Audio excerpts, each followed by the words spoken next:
उसने शिरकत की। आपको ये बताना चाह रहा हूं कि आज हमारे साथ भागीदारी परिवर्तन मोर्चा के कन्वीनर जनाब बाबू सिंह कुशवाहा साहब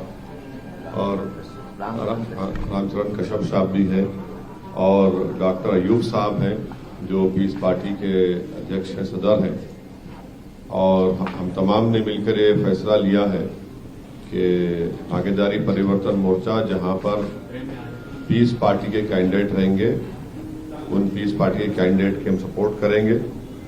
और वैसे ही पीस पार्टी जहां पर भागीदारी परिवर्तन मोर्चा के प्रत्याशी होंगे वहां पर वो अपनी सपोर्ट करेंगे। मैं जनाब डॉक्टर अयूब साहब का बेहद शुक्रिया अदा करता हूं कि उन्होंने और उनकी पार्टी ने फैसला लिया है और इंशाल्लाह हम सब लोग मिलकर आगे इस चुनाव में मिलकर काम करेंगे ताकि उनकी पार्टी के प्रत्याशी और भागीदारी परिवर्तन मोर्चा के कैंडिडेट्स को कामयाबी मिल सके।